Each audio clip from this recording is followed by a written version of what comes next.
Hello students, good morning and welcome to online classes conducted by Amrit Senior Secondary School. Students हम लोग lesson कर रहे थे lesson number 6 on saying please, जिसका आज हमने कंक्लूडिंग पार्ट कवर कर लेना है। पिछले 2 पार्ट्स में हमने ये जाना कि लाइफ में मैनर्स की क्या इम्पोर्टेंस है, लाइफ में मैनर्स क्यों ज़रूरी है, और हमने ये भी जाना कि किस तरह से राइटर ने एक बस कंडक्टर के करैक्टर को बड़ा इलेबरेट कर कर इस लेसन में बताया है। उसने ये बताया था कि कैसे उसकी मुलाकात एक ऐसे बस कंडक्टर के साथ हुई जिसका स्वभाव बड़ा अच्छा था और वो हर किसी के साथ पोलाइटली बात करता था, और भी उसके स्वभाव के कौन सी क्वालिटीज़ थी वो आज हम पढ़ेंगे। तो आज स्टूडेंट्स हमने पेज नंबर 55 के सेकंड पैराग्राफ यानी व्हाट स्ट्रक मी वाली लाइन से स्टार्ट करना है। तो चलिए यहाँ से स्टार्ट करते हैं। What struck me particularly was the care which he goad through his work. Writer कह रहा है कि सबसे ज़्यादा ध्यान मेरा जिस बात ने खास कर आकर्षित किया वो ये थी कि वो अपने काम के दौरान भी दूसरों का बड़ा ख्याल रखता था। If bad manners are infectious so also are good manners. अगर जीवन में बुरी आदतें इन्फेक्शियस हैं, बुरी आदतों से दूसरों को भी वैसी ही संगत मिल सकती है, इसी तरह अच्छी आदतें होती हैं। अगर हम अच्छी संगत में रहेंगे तो वैसी ही आदतें बनती जाएंगी।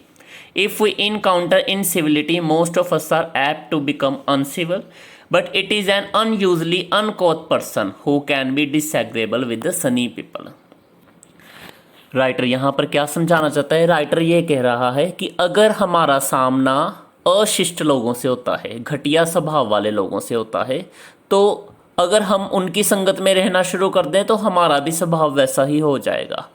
इस बात को सिर्फ वो लोग स्वीकार नहीं करेंगे जो खुद घटिया इंसान है। अनकोथ पर्सन मतलब जिनका स्वभाव गुंडों की तरह होता है।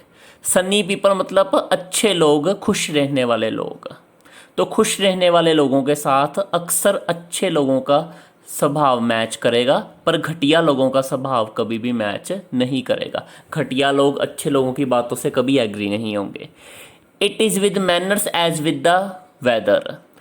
आदतें मौसम की तरह होती हैं। Nothing clears up my spirits like a fine day said Keats, and a cheerful person descends on even the gloomiest of us with something of the benediction of a fine day. मेरी आत्मा को इतनी अच्छी तरह से कोई खुशी प्रदान नहीं कर सकता जितना एक अच्छा मौसम। ये कौन कहता था? ये कहता था John Keats. John Keats, Keats यहाँ पर लिखा है पर पूरा नाम उनका जॉन कीट्स था, जो इंग्लिश के बहुत बड़े फिलोसफिकल पोइट हो गए हैं, कवि हो गए हैं। और वो ये भी कहा करते थे कि जब भी हम सभी दुखों में डूबे हों तब भी एक खुश रहने वाला इंसान हम सभी के बीच में आकर एक अच्छे दिन की तरह हमारा समय जो है वो यूज़फुल बना देता है। बेनिडिक्शन मतलब आशीर्वाद। एक अच्छे दिन के आशीर्वाद की तरह एक खुशनुमा इंसान हमारे बीच में आके हमारे जीवन को मधुर बना सकता है। And so it was always fine weather on the polite bus conductors, और on the polite conductors bus his own activity, his conciliatory address and the good humored bearing infected his passengers। और इसी तरह का खुश मिजाज मौसम रहा करता था जो वो बस कंडक्टर था। यहाँ खुश मिजाज मौसम सिर्फ एक एग्जाम्पल के तौर पे इस्तेमाल किया गया है। यहाँ खुश मिजाज मौसम का मतलब है कि उस बस कंडक्टर की बस में लोगों के बीच हमेशा अच्छा व्यवहार ही पाया जाता था। उसके अपने काम भी अच्छे थे, वो दूसरों को बड़े हमदर्दी भरे तरीके से बुलाता था, और उसकी अच्छी आदतें से धीरे धीरे उस बस के पैसेंजर्स भी अच्छे बनने लगे थे। In lightening their spirits he lightened his own task. दूसरों की आत्माओं को प्रसन्नता प्रदान कर कर वो अपने काम का बोझ भी हल्का रखता था। His gaiety was not a wasteful luxury but a sound investment. उसका जो स्वभाव था, उसका जो खुश रहने का तरीका था, गेटी मतलब खुश रहने का जो तरीका था, वो एक व्यर्थ चीज़ नहीं थी बल्कि एक बहुत अच्छा निवेश था उसकी खुद की ज़िंदगी में। यानी वो ये अपनी लाइफ में भी सुधार के लिए अच्छा स्वभाव और ज़्यादा दिन प्रतिदिन इम्प्रूव कर रहा था। I have missed him from my bus route of late but I hope that only means that he has carried his sunshine on to another road. कई बार जब मैं उस रास्ते से जाता तो मैं उस बस कंडक्टर की बस की राह देखता, पर मुझे उम्मीद थी कि अगर आज वो इस रास्ते से नहीं आया तो ज़रूर वो किसी और रास्ते से गया होगा अपनी चमक वहाँ पर फैलाने के लिए, यानी अपनी खुशियाँ वहाँ पर फैलाने के लिए। It can not be too widely diffused in a rather drab world. खुशियाँ इतनी आसानी से या अच्छी तरह से इस नीरस ज़िंदगी में, इस नीरस दुनिया में नहीं आ सकती। And I make no apologise for writing a panegyric on an unknown bus conductor. और मैं किसी से माफ़ी नहीं मांगूंगा। ये राइटर कह रहा है कि मुझे किसी से माफ़ी मांगने की ज़रूरत नहीं है उस बस कंडक्टर के ऊपर जो मैंने इतना लंबा चौड़ा गुणों का बखान लिख दिया है। पैनगायरिक का मतलब होता है किसी के गुणों का बखान रिटर्न में लिखना। If Wordsworth could gather lessons of wisdom from the poor leech gatherer on the lonely moor, I see no reason why lesser people should not take lessons in conduct from one who shows how a very modest calling may be dignified by good temper and kindly feeling। Writer यहाँ बहुत अच्छी के example दे रहा है। Students, आप सभी ने सुना होगा कि इंग्लिश के एक और पोइट हो गए, वो थे विलियम वर्ड्सवर्थ। तो विलियम वर्ड्सवर्थ ने एक पोइम लिखी थी। उस पोइम में उन्होंने एक किस्सा सुनाया था कि कैसे वो एक समुंदर के किनारे की बीच पर गए। वहाँ उन्होंने एक गरीब लीच गैदरर को देखा। लीच यानी जो जोंकें होती हैं, गैदरर यानी इकट्ठे करने वाला। समुंदर के किनारे की जो मिट्टी होती है उस पर कई जगह जोंकें पाई जाती हैं। तो वो जो जोंक होती है, जो लीच होती है, उनको एक गरीब इंसान वहाँ पर इकट्ठा कर रहा था ताकि उन जोंकों के शरीर को मारकर या उन्हें ख़त्म कर कर उनकी चमड़ी से कुछ प्रोडक्ट्स बनाए जाएं। तो विलियम वर्ड्सवर्थ ने पोइम में उस गरीब इंसान के गुणों का भी बखान किया कि देखो अपनी रोज़ी रोटी पालने के लिए ये किस तरह से लीचिस को मार रहा है उस समुंदर के किनारे, जहाँ पर एकांत वातावरण था, जहाँ पर कोई आता जाता नहीं था ज़्यादा। तो राइटर कह रहा है कि अगर विलियम वर्ड्सवर्थ जैसा इंसान एक लीच गैदरर से इंस्पिरेशन ले सकता है तो मैं या हम सभी एक बस कंडक्टर से ज़िंदगी के लेसन्स क्यों नहीं ले सकते। एक ऐसा शख्स था बस कंडक्टर जो बड़ा मोडेस्ट था अपनी डीलिंग्स में, ईमानदार था और अपने स्वभाव की वजह से वो बड़ा डिग्निफाइड था, बहुत ज़्यादा मान सम्मान वाला था और उसमें सभी के प्रति दया की भावना थी। इन शॉर्ट राइटर ये कह सकता है कि अगर वर्ड्सवर्थ किसी से भी प्रेरणा ले सकता है तो मैंने तो फिर भी इतने अच्छे स्वभाव वाले इंसान से प्रेरणा ली है, तो उसमें गलत क्या है। It is a matter of general agreement that the war has had a chilling effect upon those little everyday civilities of behavior that sweeten the general air। अब राइटर थोड़ा अलग मैटर को स्टार्ट कर रहा है। राइटर कह रहा है कि ये साधारण सी बात है कि युद्ध का हमारे रोज़ के दैनिक जीवन पर बड़ा अलग सा प्रभाव पड़ता है। जो छोटे शब्द प्लीज़, थैंक यू या सॉरी हम यूज़ करते हैं युद्ध के दिनों में, शायद उस तरह की सभ्य व्यवहार को हम भूल जाते हैं। We must get the civilities back if we are to make life kindly and tolerable for each other. युद्ध के दिनों के बाद हमें उन शिष्ट व्यवहार के शब्दों को वापस लाना पड़ेगा अपनी ज़िंदगी में, ज़िंदगी को एक दूसरे के प्रति सहनशील और दयालु बनाने के लिए। We can not get them back by invoking the law. कानून तोड़कर हम इन शब्दों को वापस नहीं ला सकते। The policeman is a necessary symbol and the law is a necessary institution for a society that is still somewhat lower than the angels. इस समाज के लिए पुलिसमैन एक ज़रूरी चिन्ह है और कानून भी एक ज़रूरी संस्था है जो हमारे समाज को बचा कर रखती है। हाँ, पर हमारा समाज अभी भी ऐसा नहीं है जो फरिश्तों के समाज जैसा हो। फरिश्तों से तो हमारा समाज अभी काफ़ी नीचे है। But the law can only protect us against material attack. शारीरिक तौर पर अगर हम पर कोई हमला करता है तो कानून सिर्फ उसके अगेंस्ट हमारी मदद कर सकता है।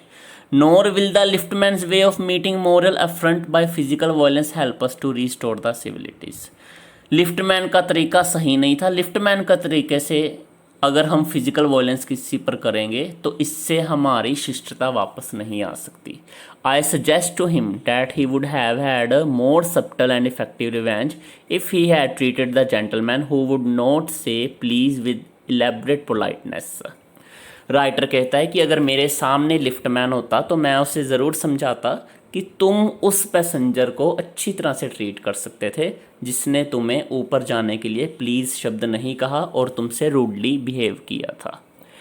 He would have had the victory not only over the boar but over himself, and that is the victory that counts.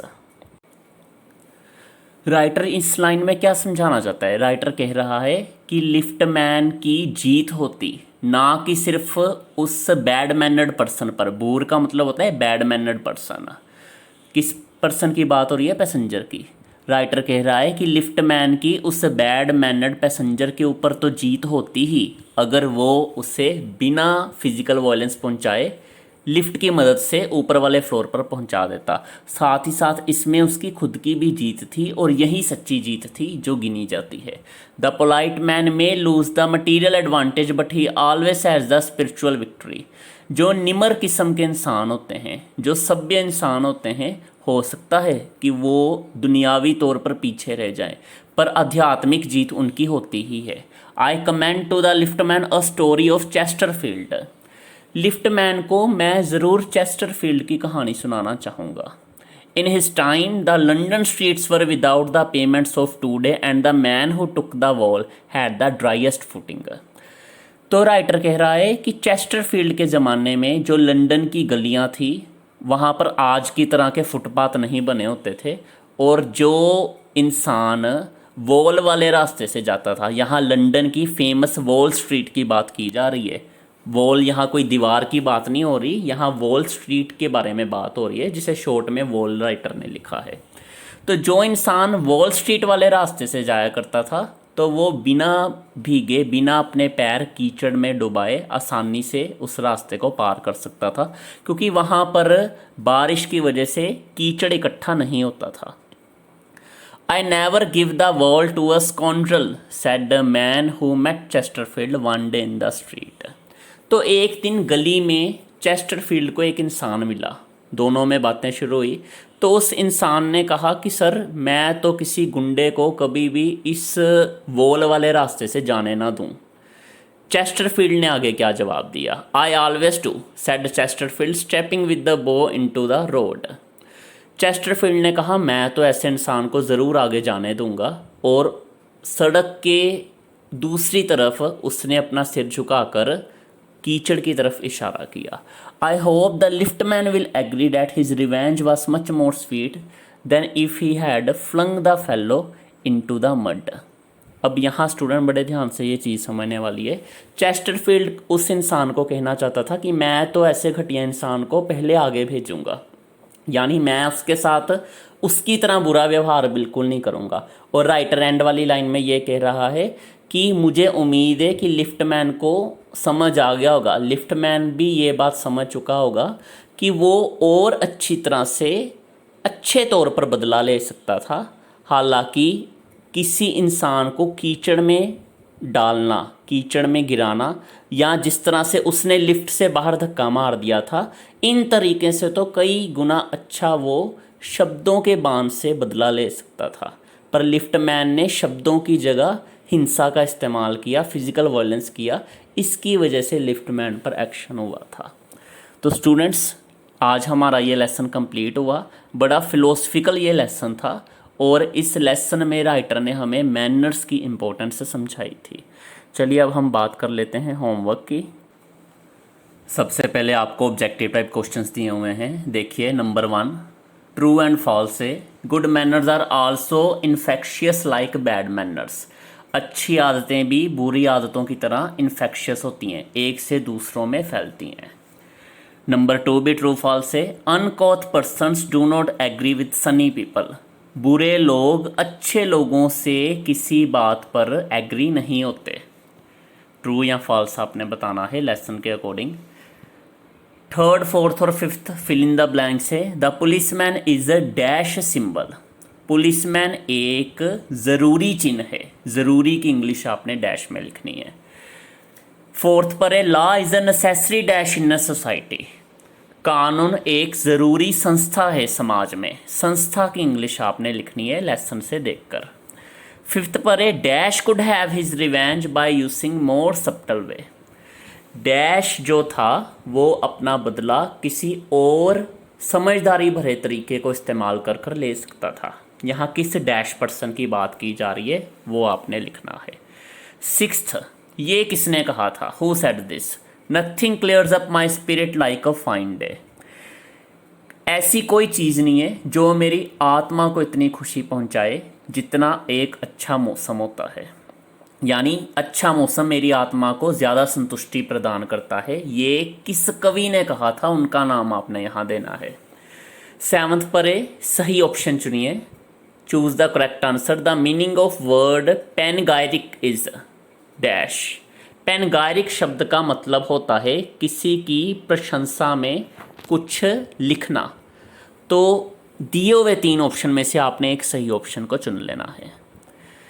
और आखिरी में आपको दिया है 10 डिफ़िकल्ट वर्ड्स जो कि आपने वीडियो से देखकर अपनी नोटबुक पर लिखने हैं। Thank you students.